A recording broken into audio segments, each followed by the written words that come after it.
Oh my God. What? Nothing at all. Butch. For the love. What's that doing there? What's it doing? It's yelling, mock me, mock me. It shouldn't be there. Oh, no, you're right. It should have its own special display at the diner with a big old spotlight on I it. need my permission for this. This should be illegal. Those shorts with that tank top should be illegal. Okay, stop now.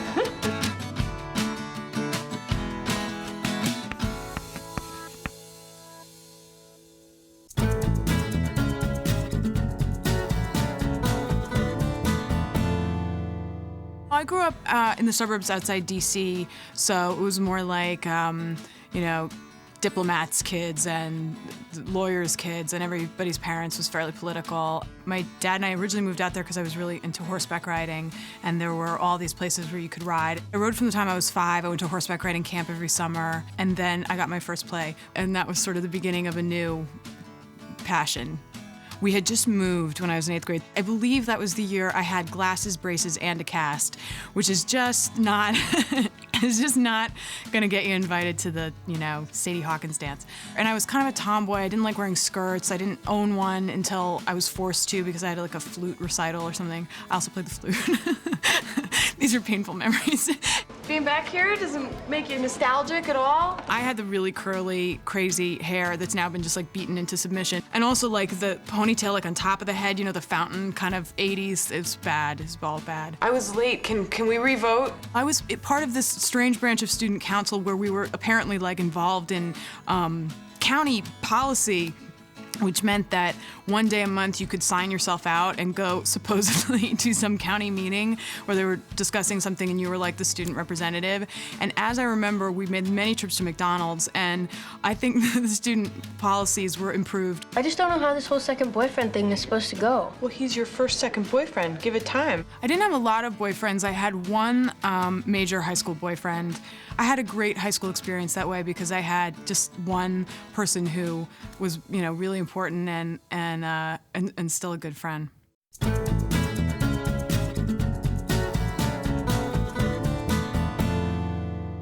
I grew up in a big city in Houston. I didn't participate much in school stuff. In high school, I guess I was just sort of, I wasn't like into like being super social. The minute I walk into that room, I'm suddenly gonna have to sign yearbooks. I had my group of friends that I liked, and you can't really fit us in any group, and that's kind of how I liked it. I don't think I was terribly fashionable. Stop primping and get out here!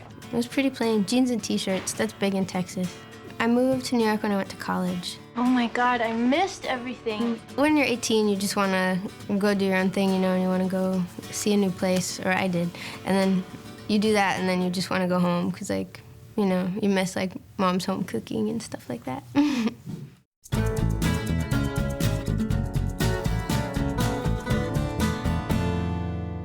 I grew up in a place that was a little more diversified, but not too dissimilar, you know. It was a bedroom community of Philadelphia. I was a little bit withdrawn, a little quiet, but aggressive on the ball fields. I played a lot of sports. I had a late adolescent rebellion and decided that I didn't need any of that stuff, and I grew my hair and started playing the guitar, writing songs, writing plays, and getting artsy. I was actually in a rock band from the time I was in 3rd grade. We had 2 songs, I'm Not Your Stepping Stone and Back in the USSR, and I was the singer, lead singer.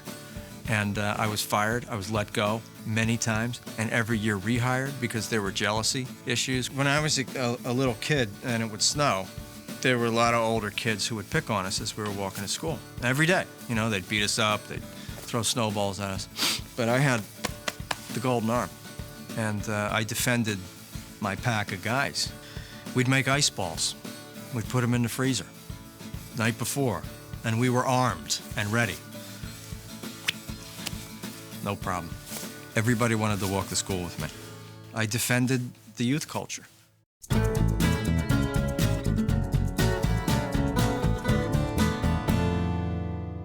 At present, I live in a little town in Connecticut that is probably as close to Stars Hollow as it's possible to be. I grew up in a posh community called Grosse Pointe Farms outside Detroit, but I was born in D.C.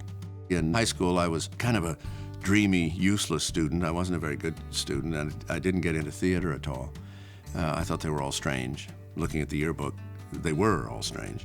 I didn't run with the fast crowd at all.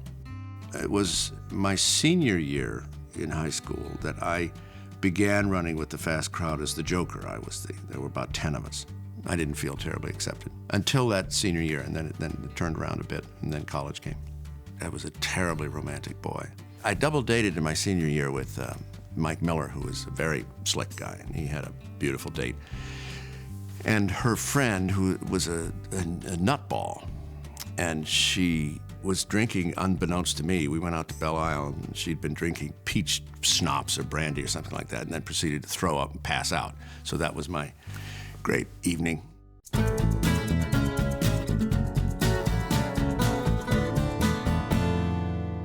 I've always wanted to live in one of these charming little small towns. I grew up in Hell's Kitchen.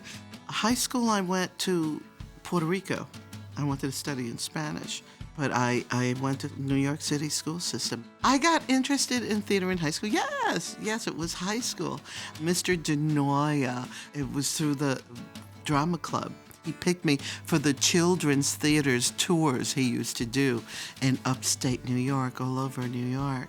I got a full scholarship to NYU because you had to audition and you had to have a classical speech prepared. Okay, so this is how he did it. He said, "Friends, Romans, countrymen, yo, lend me your ears, all right? Now, the noble Brutus hath told you that Caesar was ambitious." So that's the way I did it, and I got a full scholarship to NYU.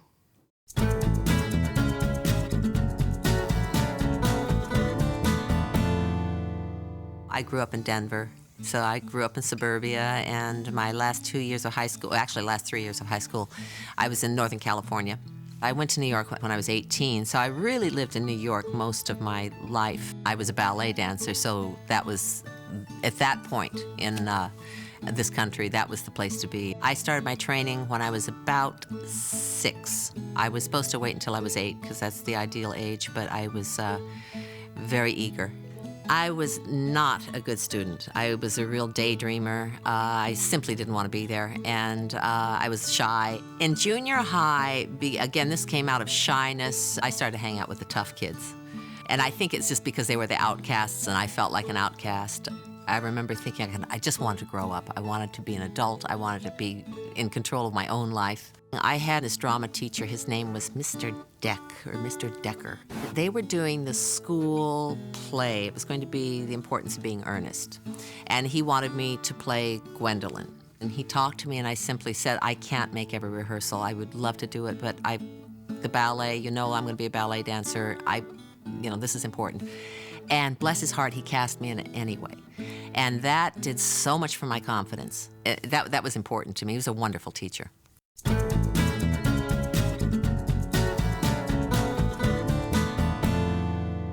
Well, I grew up in Hawaii. I grew up on Oahu. I have 3 sisters.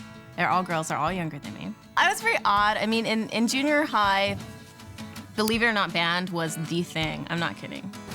Band is big. I was very lost in intermediate school, I think. I really didn't find my place. I was kind of a fringe person.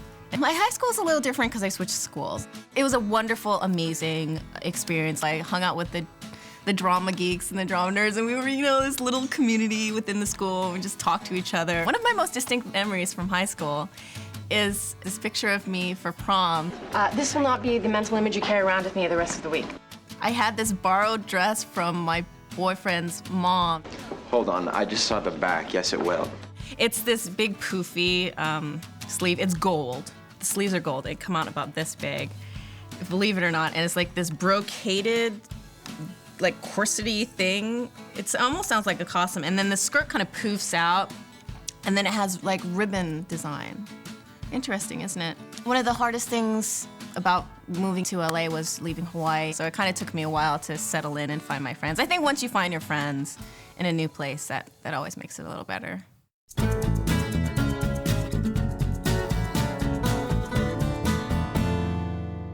I grew up in Montreal, which is a much bigger city. I spent 3 or 4 years of my childhood in a smaller town. I'm more of a big city guy, so I was bored out of my mind when we lived in the country.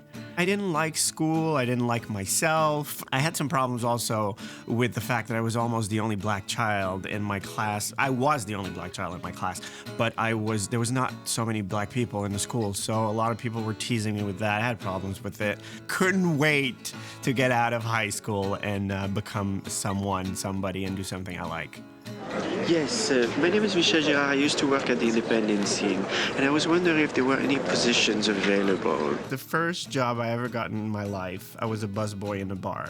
And we did a staff show at the end of the summer. And it was the summer of Thriller. And I ended up doing Michael Jackson and the choreography and everything.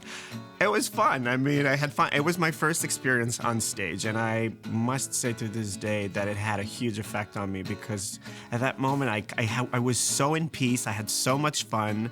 I had recognition from people. People thought I was cool suddenly. So it gave me this, like I thought, okay, there's something in this for me.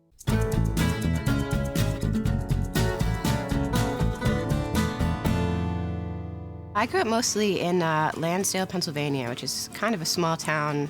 It's like 45 minutes outside of Philadelphia. The elementary school was I guess, kind of my favorite part of that town. It was kind of this old schoolhouse that you could walk to.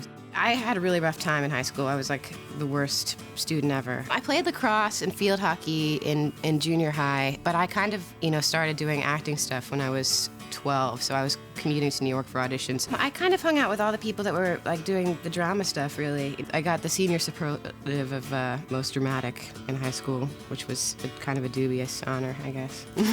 I was kind of outgoing when I was younger, but then I guess once you start hitting puberty, you kind of turn shy and quiet, which I'm still kind of painfully shy.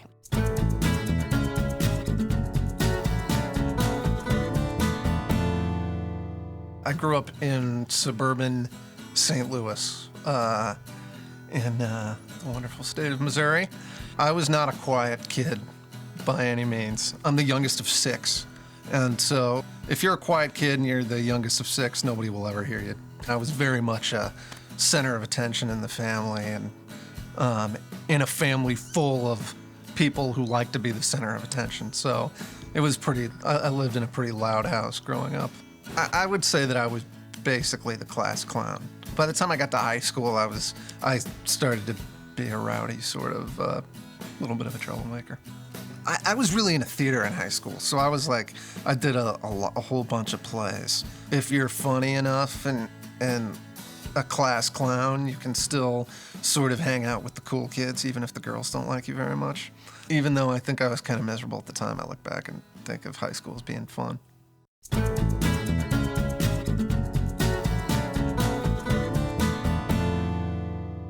I grew up in the Midwest, but I grew up in a really tiny little farm town by the exciting name of Plainfield. I have one older sister, Margie, who's fantastic, but we fought like animals growing up.